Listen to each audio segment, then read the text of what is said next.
My name is Roos Pouw and I am a gastroenterologist at the Amsterdam University Medical Centers.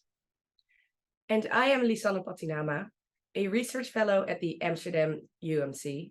And also on behalf of our co-authors, we would like to thank Endoscopy for the opportunity to discuss our research on endoscopic vacuum therapy for esophageal perforations, which is a multicenter case series.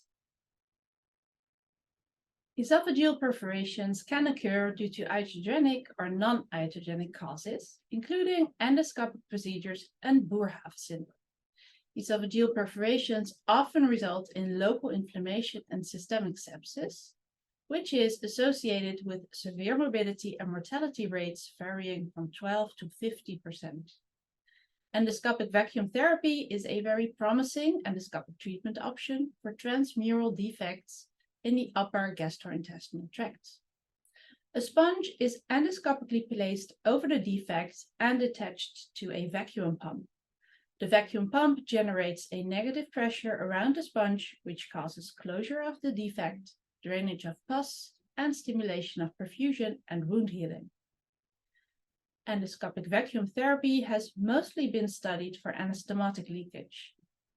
Literature on this treatment is scarce, especially for esophageal perforations not related to prior surgery, due to the uncommon occurrence. Therefore, we conducted a multicenter retrospective cohort study for endoscopic vacuum therapy in patients with esophageal perforations, including iatrogenic defects, Boerhaave syndrome, and trauma. We included 27 patients, of whom 16 had an iatrogenic defect, 9 due to Boerhaave syndrome, and 2 because of trauma. The success rate was 89%, and in 3 patients, EVT failed. 2 deceased during treatment due to aseptic embolic stroke and pulmonary embolism, and 1 underwent an esophagectomy due to a persisting defect. All 3 patients with treatment failure had Boerhaave syndrome and a defect classified as large. 2 adverse events occurred, 1 iatrogenic defect expansion during a sponge exchange, and 1 hemorrhage during sponge removal.